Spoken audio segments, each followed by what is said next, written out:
What's going on, you guys? This is Action Creature. I'm back again for a review after a long hiatus. But you know what? I figured, hey, I got the Super 7 Godzilla in pretty fast before anyone else has had a chance to post a video on it. So I figured I might as well just post a video. Even though my original plan was to just return these because after seeing initial pictures, I'm not really happy with it. So I figured, why not just take one for the team and just review this thing, and then we'll find out if it's actually crap or not. So here we go. We're going to start with the look. We're going to start with a look at the box. So front of the box, pretty cool. The box has like a texture. You can actually feel it. It doesn't exactly look like Godzilla scales or anything Godzilla related. It's just kind of a random texture.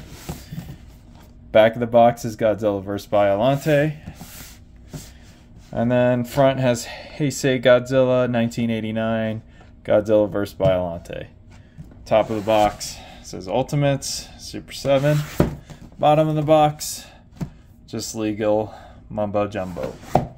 Alright, now it has a slip cover, so we'll take this off.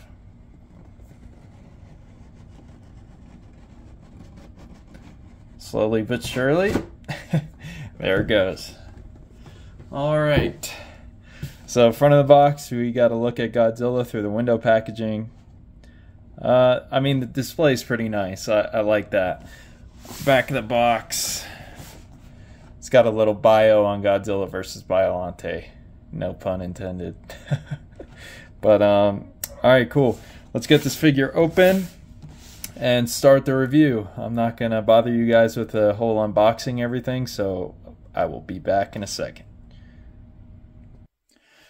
Alright guys, so here he is out of the box. Is he bad? Is he terrible? Is he maybe even okay? Let's find out. So first we'll just take a look at the general, just look at the figure here. Under these lights I have here, he does look really glossy, but out of like harsh lighting, the gloss is not that bad. Later in the video, I'll try to show you guys that, but we'll just keep looking at the figure here. With the lights as well, it's kind of hard to see, but there is like some lighter colors here, like some highlights on the skin and stuff. So there's a little bit of paint on it. Not the most. It's just like a light dry brushing to kind of differentiate the color of the texture and like the grooves of the skin. The head here, let's see if we can get a good look at it. Let me angle my camera up a little bit. There we go. Okay, so the head here looks okay. It's not really dead on 89, but you could tell they're going for 89. The head looks alright. Fingernails. The paint is just okay. Like, as you can see, it's a little bit sloppy. It's not perfect. There's no shading on it either.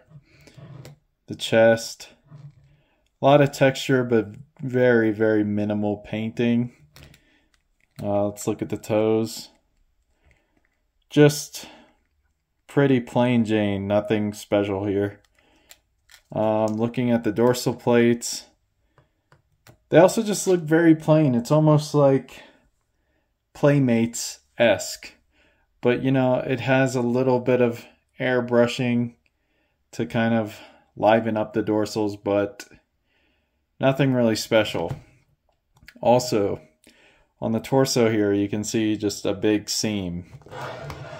And that's prevalent on both sides of the figure, as well as on the neck. The neck is not as bad, but it is noticeable. Like, so further adds to that cheap look. as well as like the groove here, it just kind of cuts off. It doesn't really like fade in to anything. So to me, that also kind of looks cheap, but it could be forgiven. Another seam line right here.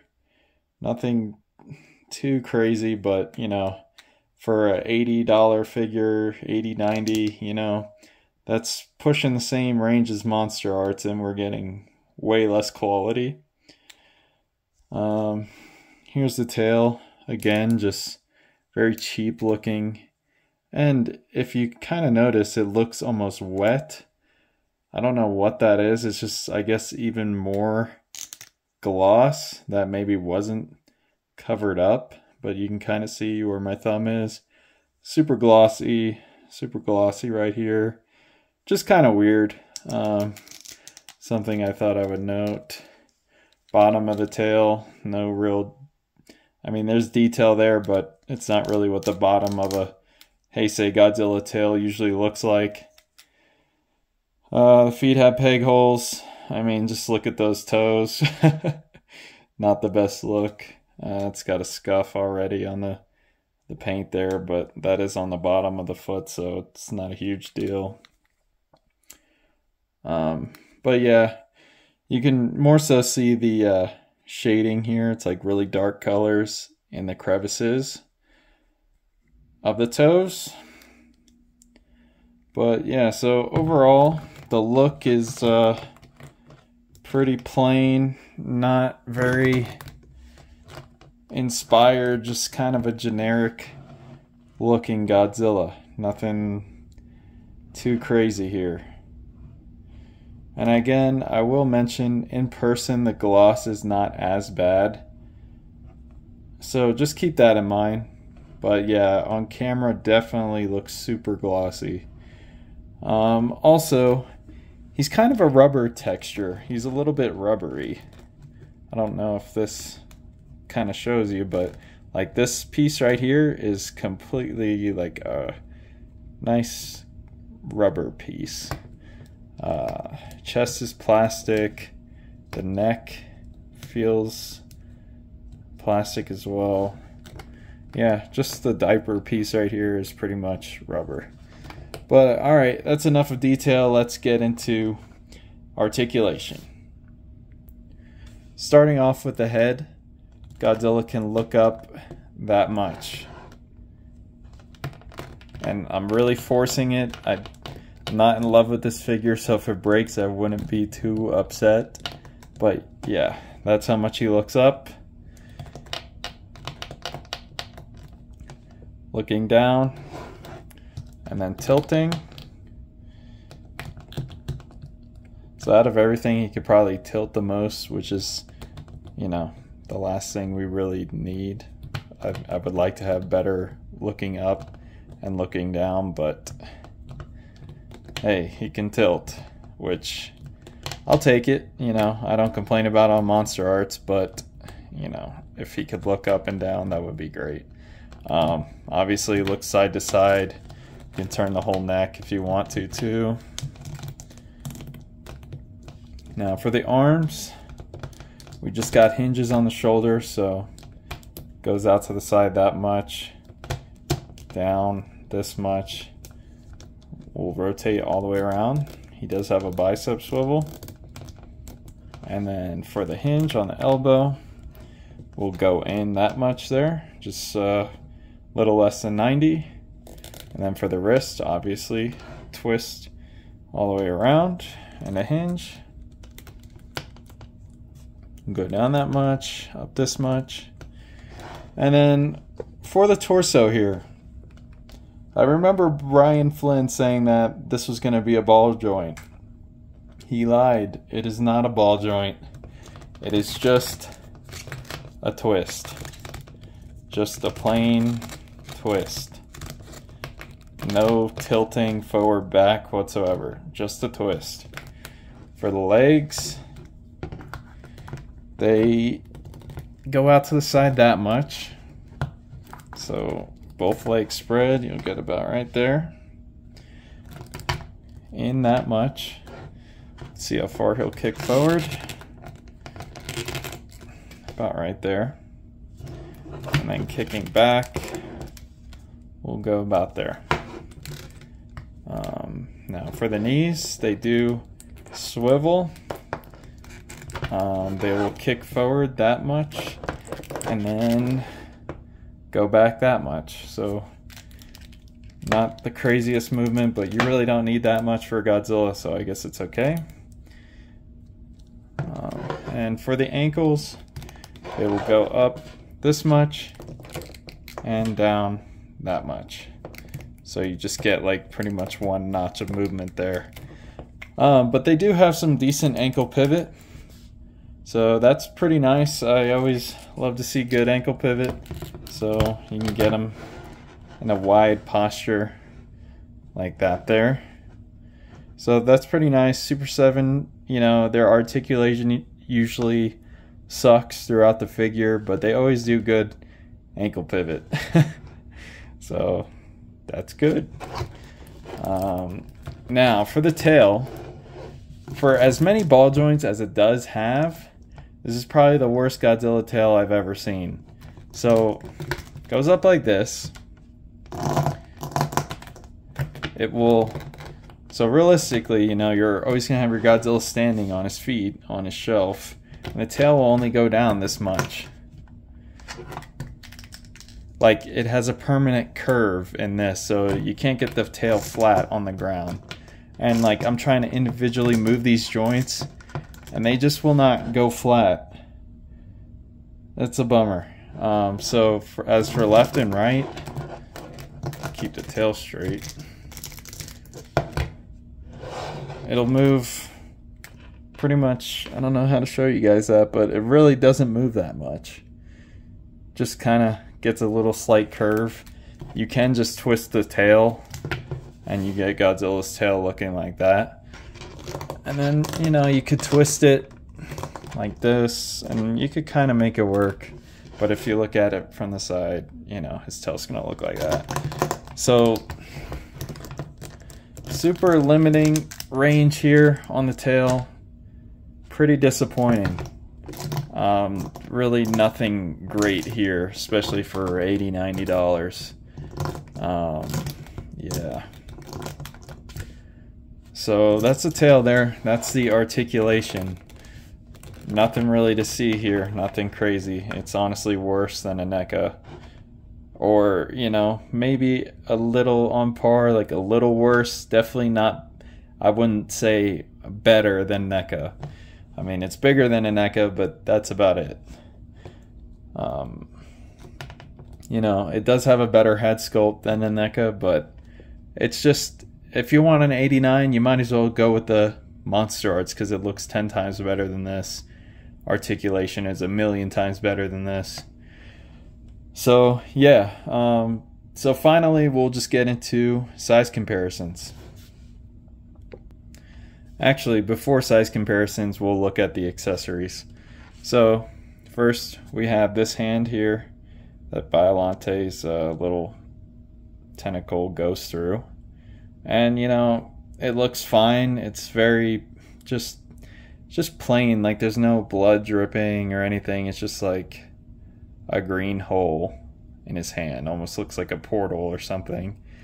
But yep, so there's that hand.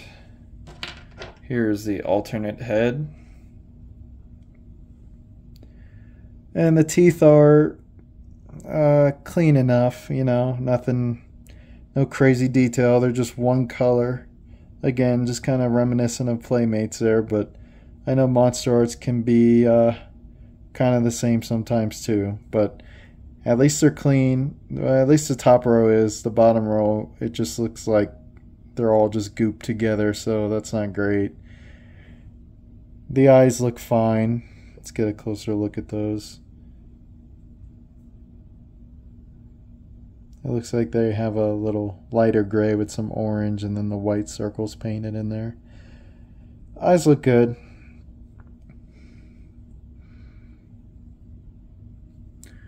And then we have the neck piece here that goes around his neck. It looks fine, but it's pretty much like black. Looks like a pile of crap. So that's great. And then we got some more hands here. Nothing crazy. Fist hand. Open hand. Kind of style pose hand or grabbing hand. And one more fist hand. But yeah, alright, now let's get on to size comparisons. So for the first size comparison, I figured a lot of people want to see this since this is another Super 7 figure. We have the Red Ranger Dinobot, or Dinozord, and the Dinozord is bigger than Godzilla. I don't know if that's accurate. I haven't read the comics. I have them, but haven't read them yet. The Dinozord is noticeably bigger than Godzilla here. And I do have the toes lined up and everything, so they are standing right next to each other. Here's the side view. Yeah, he's a lot bigger. I mean, the scale works as long as you're fine with Godzilla being smaller, but yep, so there's the scale there. Dinozord is a lot bigger. And I don't have a lot of figures to compare this to right now. I'm going to be moving again soon, so up next we got the SH Monster Arts Shin Godzilla.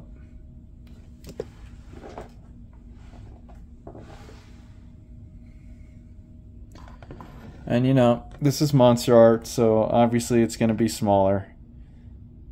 But you know, I really wouldn't display these together. It just looks like a totally different line, and you know, obviously it is a different line, so you know, just yeah. I'm pretty disappointed right now. But yeah guys, that's about it. That was the Super 7 Godzilla 1989. Pretty disappointing first outing for them. Maybe they'll improve, but from now on I'm probably not going to be getting these figures, especially since he is going to be doing you know, more Toho Godzilla stuff. So I'll leave y'all there. Let me know what you think in the comments. Thanks for watching. See ya.